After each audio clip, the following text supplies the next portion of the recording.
अस्सलाम वालेकुम दोस्तों, उम्मीद है आप सब लोग खैर से। बात करेंगे UAE ID card expiry, renewal, grace period और नए वीज़े।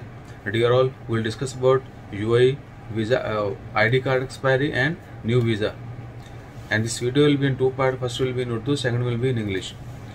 सो दोस्तों शुरू करते हैं। यूएई में ग्रेस पीरियड दिया गया था जिनकी आईडीज मार्च 1 के बाद एक्सपायर हो गई थी। आईडी कार्ड यानी बताका शख्सिया वो एक्सपायर हो गया था मार्च 1 के बाद, तो उनको 10 अक्टूबर 2020 तक का टाइम दिया गया था कि वो इस दौरान जो है वो उनको नहीं भी रिन्यू करते तो no fine, there will be no fine. और अगर 10 अक्टूबर के बाद आपने रिन्यू नहीं किया, यानी 10 अक्टूबर तक रिन्यू नहीं किया, तो उसके बाद 11 से आपको फाइन होना शुरू हो जाएगा। और पर डे फाइन जो है वो 20 दिरहम है, और मैक्सिमम ये 1000 तक भी जा सकता है। यानी अगर आप डिले करते जाएंगे तो इट विल इंक्रीज। सो तमाम दोस्त अब आपसे गुजारिश है जिनके वीज़ा एक्सपायर हो चुके हैं, आईडी कार्ड एक्सपायर हो चुके हैं, वो रिन्यू करें ताकि फ़ाइन से बचा जा सके। इससे मज़ीद जो टाइम, फ्री टाइम जो है वो नहीं दिया जाएगा।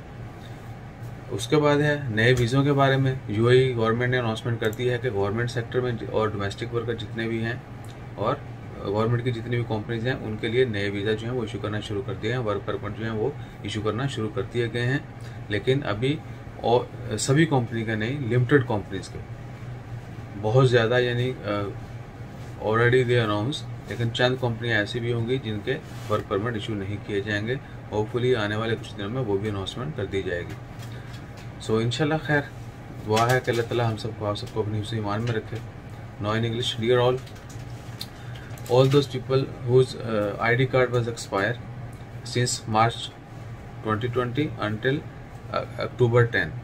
UAE government, they was given October 10 the last date to renew it. If you didn't renew on 11th October,